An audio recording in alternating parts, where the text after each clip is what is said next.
Mensaje dirigido a las juventudes gnósticas desde la sede patriarcal de México, Distrito Federal. Habla para vosotros Samael Aumbeor.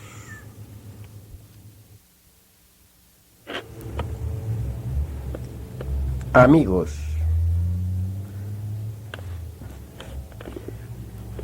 estamos en una era de grandes inquietudes. Se hace necesario reflexionar profundamente, revisar principios y poner orden en nuestra mente con el propósito de orientarnos sabiamente por la senda de la revolución de la conciencia.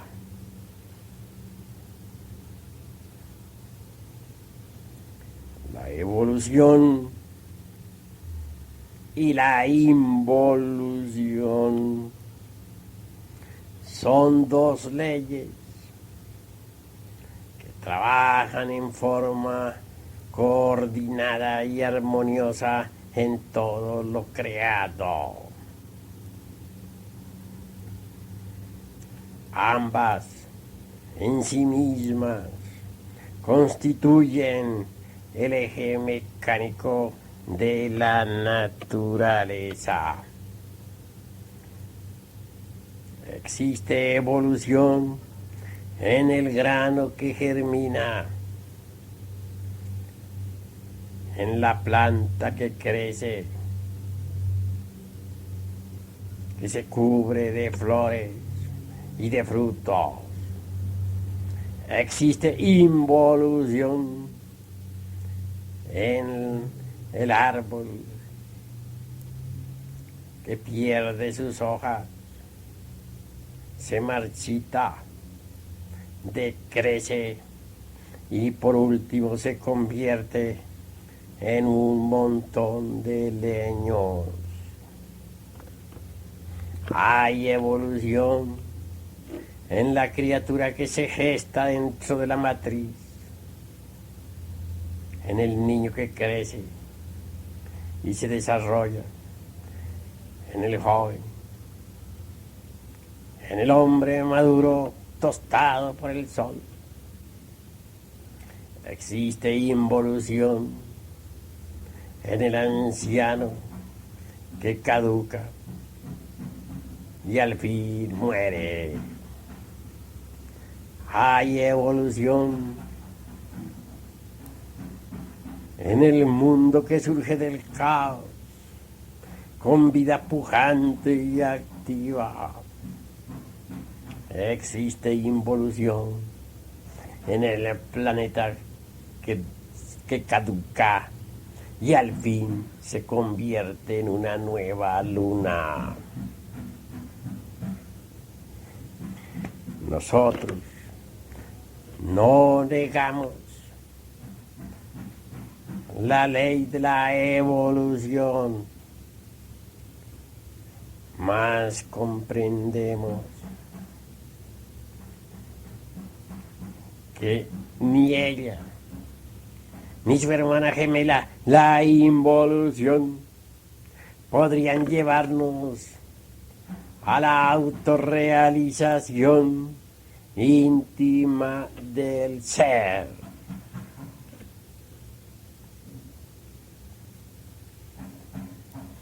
Cuando hacemos de la ley de la evolución un dogma, nos convertimos en criaturas retardatarias e inútiles. Así pues, os invito a la revisión completa de principios. En la naturaleza existen fenómenos extraordinarios, fenómenos que muchas veces debidamente aprovechados nos brindan la oportunidad de entrar por la senda de la revolución de la conciencia. No está de más recordar lo que es un solio onensius. Sucede que el cometa Solni de cuando en cuando se acerca demasiado al sol Baleaoto y produce tensión en este. Entonces, él mismo hace que nuestro sol de Ors también entre en tensión eléctrica tremenda que de hecho estremece a todo nuestro sistema solar, incluyendo al planeta Tierra. Eso es exactamente un solio onensius. Recordemos el solio onensius de 1917, cuyo resultado fue la revolución bolchevique en la Rusia. En el antiguo Egipto de los faraones se recuerdan también dos solio onensius que provocaron gigantescas hecatombes. Así pues, cada vez que viene un solio onensius, se provocan desórdenes violentos, grandes holocaustos humanos y derramamiento de sangre. El solio onensius que provocó la Revolución Francesa trajo de hecho una gran reforma social al mundo entero.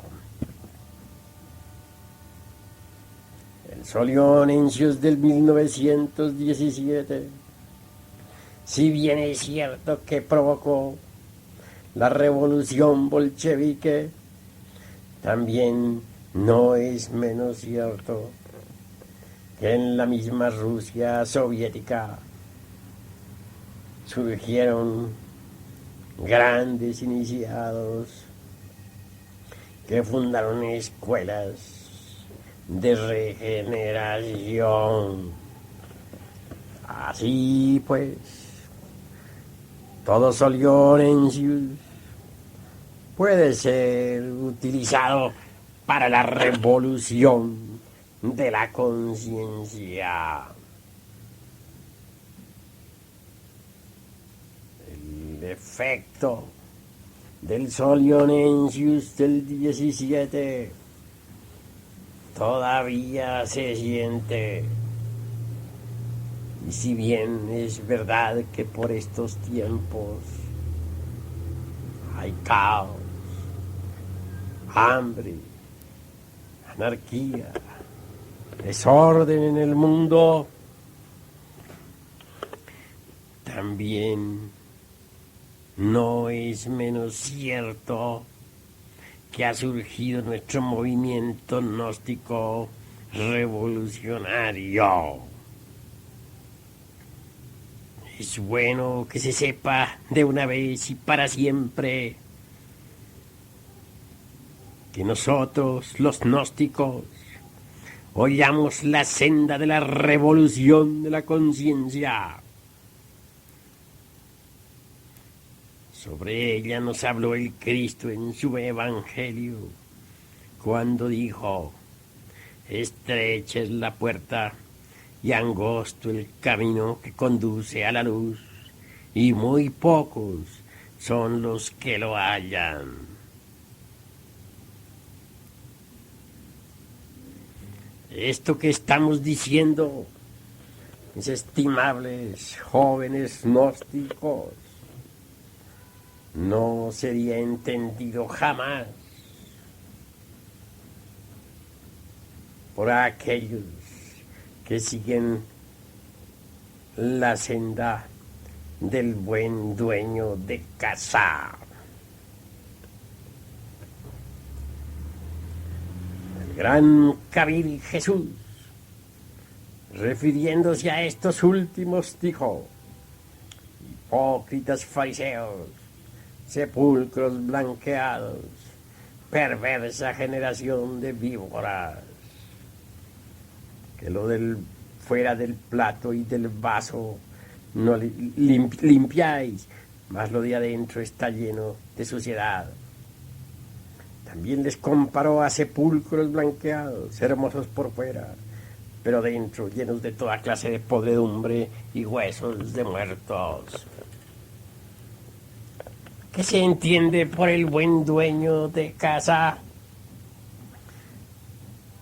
¿Qué es lo que se debe comprender por aquel que sigue el camino del buen dueño de casa? Escuchadme. La senda del buen dueño de casa es la senda de los reaccionarios,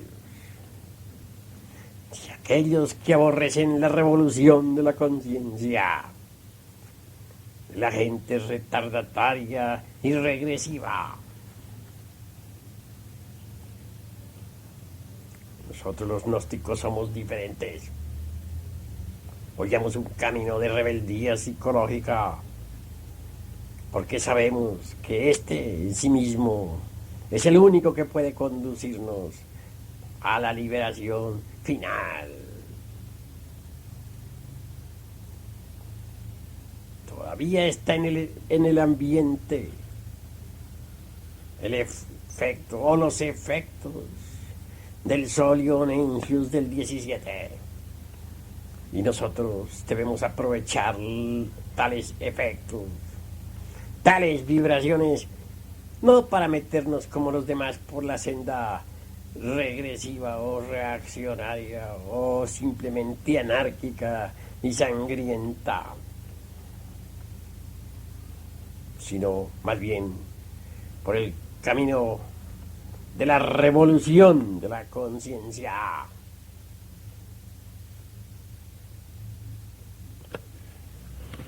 Amigos, es urgente comprender el estado en que nos encontramos actualmente. En los antiguos tiempos de la Lemuria, en aquellas épocas en que los ríos de agua pura de vida manaban leche y miel, la humanidad estaba gobernada por el principio fulasnitamiano. Tal principio daba a los seres humanos vida muy larga. Entonces, normalmente se podían vivir 10 a 15 siglos.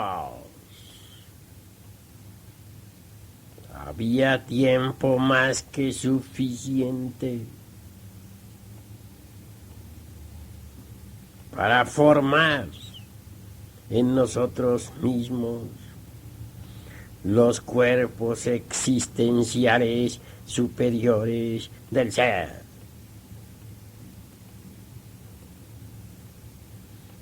Hoy en día todo es distinto. La humana especie está ahora gobernada por el principio Itocranos,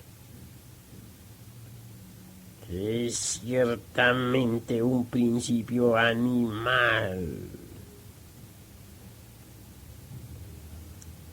Se muere cuando menos se piensa. Y la existencia se ha cortado demasiado.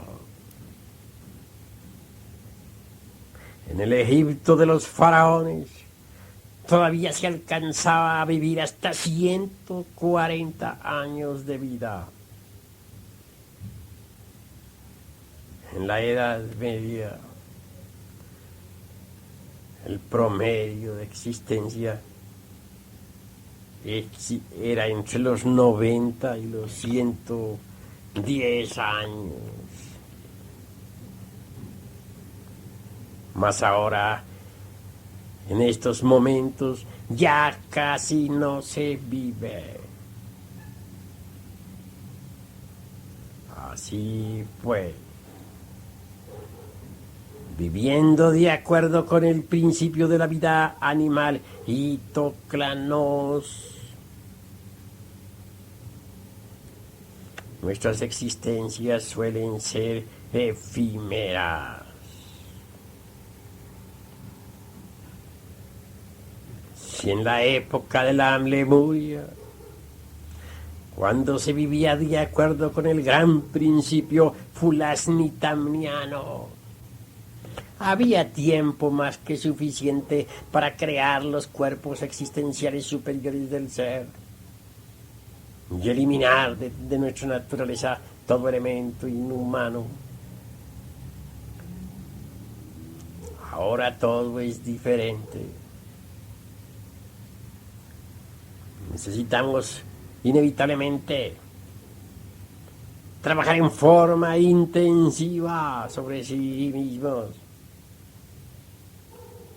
con el propósito de autorrealizarnos rápidamente, porque la vida se ha vuelto demasiado breve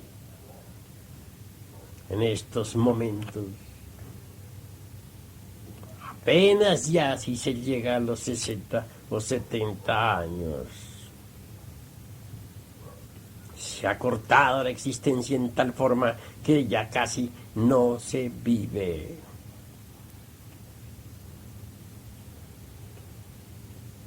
Revisando pues principios, estudiando nuestra posición en la vida, podemos verificar por sí mismos que la juventud es fugaz y que se marchita como una flor en muy pocos años.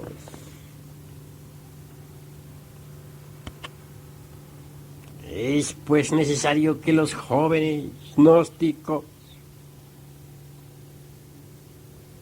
se hagan más reflexivos. Cuando uno está joven, se siente tan fascinado por su misma juventud que llega a olvidarse de la vejez. Cuando al joven se le habla sobre la ancianidad, considera a esta última como algo demasiado lejano, por la cual, dice, no vale la pena preocuparse. Sin embargo, los hechos son hechos. Pasan los años rápidamente, cuando menos se piensa. Y he aquí que llega la vejez.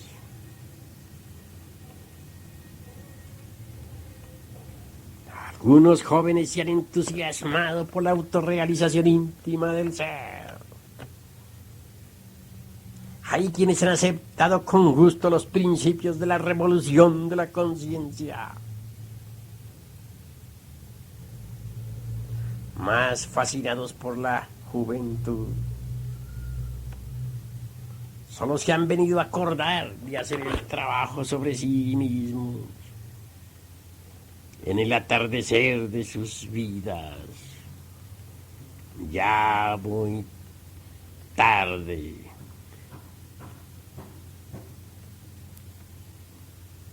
Entonces, es claro, no han podido concluir la obra. Han tenido que aplazarla para una existencia futura.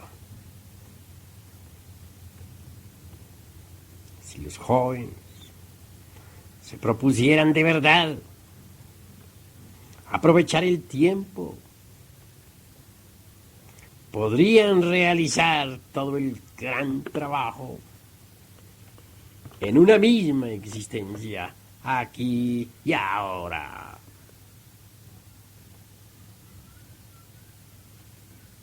En estos momentos me viene a la memoria el caso de Bernardo el Trevisano, el gran alquimista medieval. Este hombre comenzó joven, mas realizó su trabajo, hizo la gran obra en 56 años. Si los jóvenes supieran aprovechar el tiempo, lograrían realizar toda la gran obra en esta misma existencia. Desafortunadamente, como ya dije, se dejan marear por el brillo hermoso de sus 18 o 20 o 25 años de edad. Quiero, por medio del presente cassette, invitar a la juventud gnóstica a una revolución. No se trata de una revolución de sangre y aguardiente.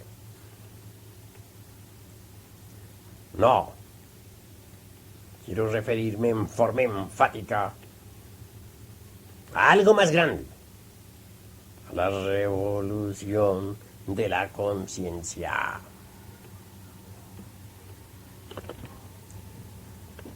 Realizar la gran obra en sí mismos es lo importante. Quiero deciros en forma enfática que si os dedicáis de verdad al gran trabajo, podréis, si así lo queréis, transformaros ahora mismo en dioses terriblemente divinos, con poderes sobre el fuego, sobre el aire, sobre las aguas y sobre la tierra. Desafortunadamente, el anticristo por estos tiempos se ha hecho manifiesto. Y es obvio que tiene fascinadas a las multitudes.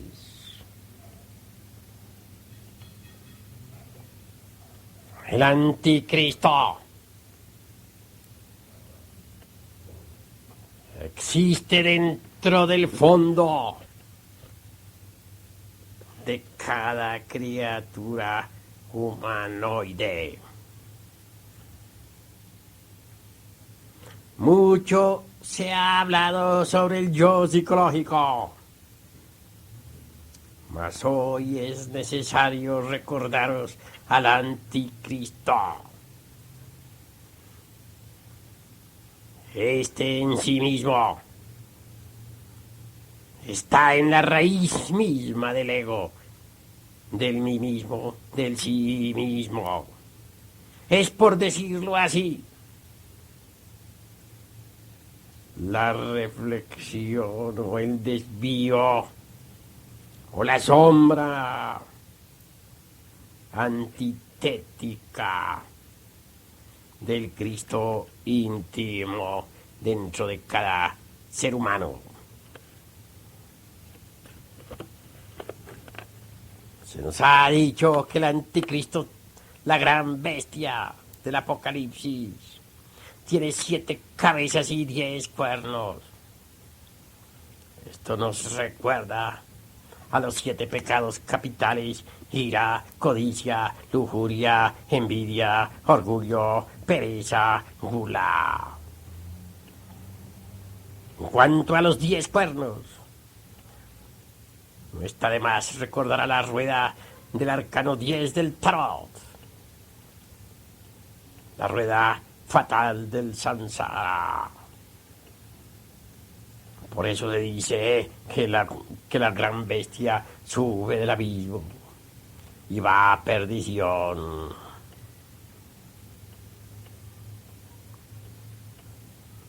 Delante de la gran bestia se encuentra el falso profeta, el ego, la bestia de 2 cuernos, de 2 cuernos, que habla maravillas sobre el anticristo. Bien, entendido esto, comprendido, debemos saber que el anticristo es el autor de tantas aparentes maravillas: bombas atómicas, cohetes que viajan a la luna, máquinas de toda especie, etcétera, etcétera, etcétera. ¿Quién no se inclina ante la bestia? ¿Quién no la adora? Todos dicen: no hay como la bestia, y prosternados la veneran. Así pues, la juventud no debe dejarse fascinar por todos los milagros engañosos de la gran bestia.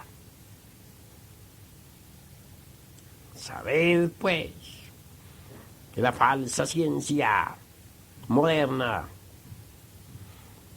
deviene directamente del anticristo, pero es fascinante, y toda rodilla ante ella se doblega. Cuando alguien no se hinca ante la bestia, los demás le critican, considerándole retardatario, anticuado. Así pues, esta fascinación que produce la bestia es espantosa. La gente se ha olvidado de que existe la ciencia pura.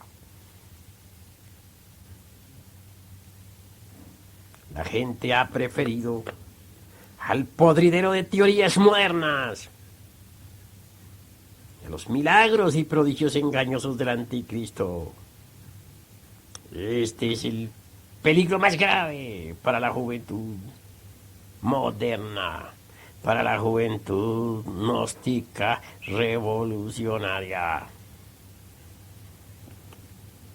Los jóvenes deben aprender a utilizar todos los sistemas medios de locomoción, de transporte, etcétera, etcétera, etcétera, pero sin dejarse fascinar por los milagros del anticristo. No deben olvidar los jóvenes que hay una ciencia pura, que está muy lejos de este podridero de teorías modernas. Cuando uno se autorrealiza íntimamente, tiene derecho a penetrar en el anfiteatro de la ciencia cósmica. Entonces,